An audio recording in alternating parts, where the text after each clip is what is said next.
बोलिए श्रीमद् देवी भागवत पुराण की जय। गणपति महाराज की जय। श्रीमद् देवी भागवत पुराण की श्रवण विधि, श्रवणकर्ता के लिए पालनीय नियम और श्रवण के फल तथा महात्म्य का वर्णन। ऋषियों ने कहा, हे महाभाग सूत जी, हम लोगों ने श्रीमद् देवी भागवत महात्म्य सुन लिया है और अब इस पुराण के श्रवण की विधि सुनना चाहते हैं। तब सूत जी बोले, हे मुनियों, अब आप लोग इस पुराण के श्रवण का विधान सुने, जिसे सुनने वाले मनुष्यों की समस्त कामनाएं सिद्ध हो जाती है। पुराण श्रवण के इच्छुक विद्वान मनुष्य को चाहिए कि वह सर्वप्रथम ज्योतिषी को बुलाकर शुभ मुहूर्त निर्धारित कर ले। इसके लिए ज्येष्ठ मास से लेकर 6 महीने के शुभ कारक होते हैं। अस्त, अश्वनी, मूल, पुष्य, रोहिणी, अनुराधा, मृगशिरा तथा श्रवण नक्षत्र पुण्यतिथि तथा शुभ दिन में श्रीमद् देवी भागवत पुराण का श्रवण कल्याणकारी होता है। जिस नक्षत्र में बृहस्पति हो उससे चंद्रमात तक गिनने पर क्रम से इस प्रकार फल होते हैं। 4 नक्षत्र तक धर्म प्राप्ति, पुनः 4 तक लक्ष्मी की प्राप्ति, इसके बाद 1 नक्षत्र कथा में सिद्धि प्रदान करने वाला, फिर 5 नक्षत्र परम सुख की प्राप्ति कराने वाले, बाद में 6 नक्षत्र पीड़ा करने वाले तथा इसके बाद 4 नक्षत्र राज भय उत्पन्न करने वाले और तत्पश्चात 3 नक्षत्र ज्ञान प्राप्ति में सहायक होते हैं। पुराण के श्रवण के आरंभ में शिवोक्त चक्र का शोधन कर लेना चाहिए। देवी की प्रसन्नता के लिए इसे चारों नवरात्रों में सुनना चाहिए तथा तिथि, वार और नक्षत्र पर सम्यक विचार करके यह पुराण अन्य मासों में भी सुना जा सकता है। विवाह आदि में जिस प्रकार उत्साह पूर्वक तैयारी की जाती है, उसी प्रकार नवह यज्ञ के अवसर पर भी बुद्धिमान मनुष्यों को प्रयत्न पूर्वक पूर्व की सामग्री आदि की तैयारी करनी चाहिए। पाखंड तथा लोभ से रहित चतुर, उदार एवं देवी भक्त सज्जनों को भी सहायक के रूप में लेना चाहिए। देश देश में भी यत्न पूर्वक यह संदेश भेजना चाहिए कि हे कथा अनुरागी सज्जनों, यहाँ श्रीमद् देवी भागवत की कथा होने जा रही है, आप अवश्य पधारें। फिर चाहे सूर्य की उपासना करने वाले हों, चाहे गणेश भक्त हो, चाहे शैव हो, चाहे वैष्णव हो तथा शक्ति के उपासक हो, सभी इस कथा के श्रवण के अधिकारी हैं, क्योंकि सभी देवता शक्ति के साथ ही रहते हैं। इसीलिए श्रीमद् देवी भागवत की कथा रूपी सुधा के रसिक प्रेमी जनों को कथा श्रवण के लिए विशेष रूप से आना चाहिए। ब्राह्मण, क्षत्रिय, वैश्य, शूद्र, चारों वर्णों के स्त्री पुरुष एवं ब्रह्मचर्य ग्रस्त, वानप्रस्थ, संन्यास, इन चारों आश्रमों में निरत मनुष्य को चाहे सकाम भाव से अथवा निष्काम भाव से अवश्य ही इस कथा का सुधा का पान करना चाहिए। जिन लोगों को पूरे 9 दिनों तक कथा सुनने का अवकाश ना मिल सके, वे जब भी समय मिले तभी आ जाएं, क्योंकि यज्ञ में क्षण भर भी पहुंच जाना विशेष पुण्यदायक होता है। बड़ी नम्रता के साथ मनुष्यों को निमंत्रण देना चाहिए और आए हुए श्रोताओं के बैठने का भी समुचित प्रबंध करना चाहिए। विस्तृत भूमि में कथा प्रवचन का सुंदर स्थान बनाना चाहिए। उस स्थान की सफाई कराकर गोबर से लिपवा देना चाहिए। केले के स्तंभों से सुशोभित और ध्वज पताकाओं से अलंकृत एक सुरभ्य मंडप का निर्माण करना चाहिए। उसके ऊपर सुंदर चांदनी लगा देनी चाहिए। कथावाचक का आसन दिव्य तथा सुखकर आस्तरण से युक्त होना चाहिए। उसे प्रयत्न पूर्वक पूर्वाभिमुख अथवा उत्तराभिमुख रखना चाहिए। कथा श्रवण के लिए आने वाले पुरुष तथा स्त्री श्रोताओं के लिए भी यथा योग्य पृथक पृथक आसनों की व्यवस्था करनी चाहिए। व्रत संपन्न, संयमी, शास्त्रज्ञ, देवी की आराधना में तत्पर, दयालु, लोभहीन, दक्ष तथा धैर्यशाली कथावाचक उत्तम माना गया है। इसी प्रकार श्रोता भी ऐसा होना चाहिए जो ब्राह्मण, सेवी, देवभक्त, कथा रस का पान करने वाला, उदार, लोभ रहित, विनम्र और हिंसा आदि से रहित हो। पाखंड की लोभी, स्त्री स्वभाव कामी, धर्म का दिखावा मात्र करने वाला, निष्ठुर तथा क्रोधी वक्ता देवी भागवत के नवा यज्ञ में श्रेष्ठ नहीं माना जाता है। श्रोताओं की शंकाओं के निवारण हेतु कथावाचक के साथ एक ऐसा सहायक भी लगा देना चाहिए जो पंडित, गुणवान, शांत तथा श्रोताओं को समझाने में कुशल हो। कथा प्रारंभ होने के एक दिन पूर्व ही वक्ता एवं श्रोता गणों को छोर कर्म कर लेना चाहिए। तत्पश्चात अन्य नियमों का पालन करना चाहिए। उस दिन शौचादि से निर्वृत्त हो अरुणोदय वेला में ही स्नान कर लेना चाहिए। संध्या तथा तर्पण आदि नित्य कर्म संक्षेप में ही करना चाहिए। तत्पश्चात कथा श्रवण का अधिकारी बनने के लिए गोदान करें और सब विघ्नों को दूर करने वाले श्री गणेश जी का सर्वप्रथम पूजन करें। कलश स्थापना करके वहां 10 दिक्पालों, वटुक, क्षेत्रपाल, सभी योगिनियों और मातृकाओं का भी पूजन करें। तुलसी, नवग्रह, विष्णु तथा शिवजी का पूजन करके नवाक्षर मंत्र से जगदम्बा का पूजन करना चाहिए। तत्पश्चात सुंदर अक्षरों में लिखी हुई भगवती की वाडमयी मूर्ति स्वरूप श्रीमद् देवी भागवत पुस्तक की सभी उपचारों से विधिवत पूजा करके कथा की निर्विघ्न समाप्ति के लिए 5 विधान ब्राह्मणों का वरण करना चाहिए। उनसे निरंतर नवाहन मंत्र का जप एवं दुर्गा सप्तशती का पाठ कराना चाहिए। अंत में प्रदक्षिणा तथा नमस्कार के बाद इस प्रकार स्तुति करें। हे कात्यायनी, हे महामय, हे भुवनेश्वरी, हे कृपामय, हे भवानी, मैं संसार सागर में डूब रहा हूँ, मेरा उद्धार कीजिए। तथा हे ब्रह्मा, हे विष्णु, हे महेश से पूजनीय माता जगदम्बिके, मेरे ऊपर प्रसन्न होइए। हे देवी, आप मुझे मनोवांछित वर प्रदान कीजिए। आपको बार बार प्रणाम है। इस प्रकार प्रार्थना करके स्वस्थ चित्त होकर कथा को सुने। उस समय संयत चित्त होकर वक्ता को साक्षात व्यास समझकर विधिवत उनकी पूजा करें और वस्त्राभूषण तथा माला आदि पहनाकर उनसे प्रार्थना करें। समस्त शास्त्र तथा पुराणेतिहास के ज्ञाता हैं। व्यास जी, आपको नमस्कार है। आप कथा रूपी चंद्रमा की ज्योति से हमारे अंतकरण के अंधकार समूह को नष्ट कीजिए। इसके बाद नवा के नियमों का व्रत कर लें और ब्राह्मणों का यथाशक्ति पूजन करके उन्हें पहले यथा स्थान बैठा दें। तत्पश्चात स्वयं भी अपने आसन पर बैठ जाएं। तब सावधान मन से चारों पुरुषार्थ धर्म, अर्थ, काम एवं मोक्ष फल को प्राप्त करने के लिए पुत्र, कलश, धन, धान्य तथा ग्रह की चिंता छोड़कर कथा को सुने। विद्वान वक्ता को चाहिए कि वह सूर्योदय से आरंभ करके पुनः दोपहर में 2 घड़ी विश्राम करके सूर्यास्त के कुछ समय पहले तक कथा वाचन करें।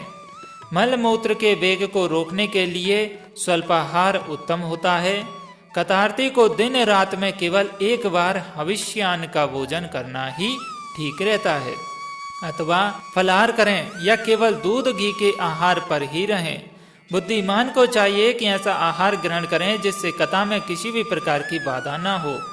हे द्विजगण, अब मैं कथा श्रवण में निष्ठा रखने वालों के नियम बताता हूँ। जो लोग ब्रह्मा, विष्णु और शिव में भेद दृष्टि रखते हैं, देवी की भक्ति से रहित हैं, जो पाखंडी, हिंसक तथा दुष्ट हैं और जो ब्राह्मणों से द्वेष रखने वाले तथा नास्तिक हैं, वे कथा श्रवण के योग्य बिल्कुल भी नहीं है।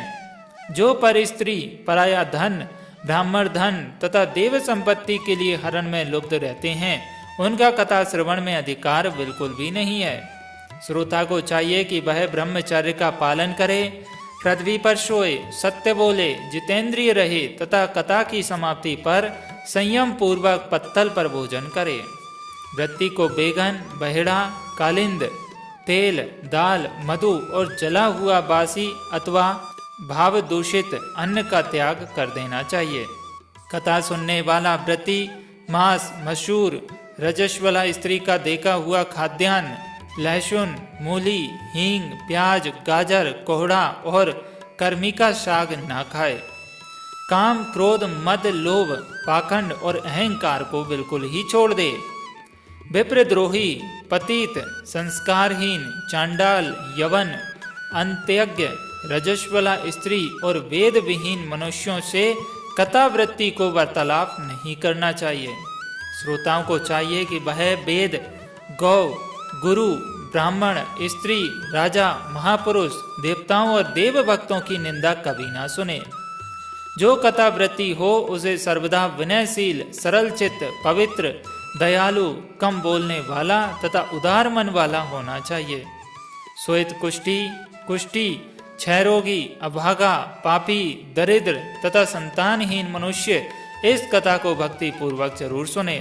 जो स्त्री बंध्या, काकबंध्या, जिस स्त्री को एक बार संतान होकर बंद हो जाए, अभागिन तथा मृतवत्सा हो और जिसका गर्भ गिर जाता हो, ऐसी सभी स्त्रियों को इस देवी भागवत कथा का श्रवण करना चाहिए।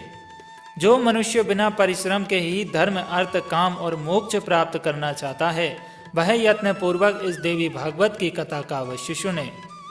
इस नवहा कथा के 9 दिन 9 यज्ञों के समान हैं। उनमें किया गया दान, हवन तथा जप अंततः फल प्रदान देने वाला होता है।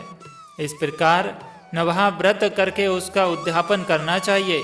फल की कामना करने वाले पुरुषों को महाअष्टमी व्रत के उद्यापन की भांति नवहा व्रत का भी उद्यापन करना चाहिए।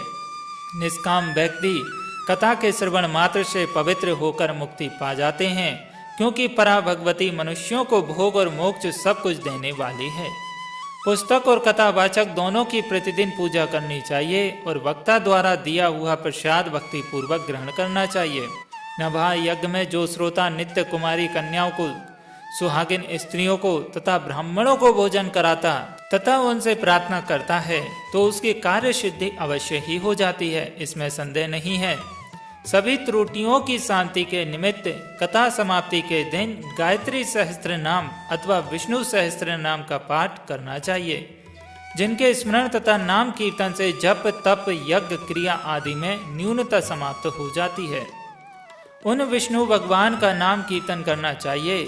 कथा समाप्ति के दिन दुर्गा सप्तशती के मंत्रों से अथवा देवी महात्म्य के मूल पाठ से या नवाण मंत्र से होम करना चाहिए, अथवा घृत सहित पायस द्वारा गायत्री मंत्र का उच्चारण करके हवन करें, क्योंकि यह श्रीमद् देवी भागवत महापुराण गायत्रीमय कहा गया है। कथावाचक को वस्त्र, भूषण, धन आदि के द्वारा संतुष्ट करें, क्योंकि कथावाचक के प्रसन्न होने पर सभी देवता उस पर प्रसन्न हो जाते हैं।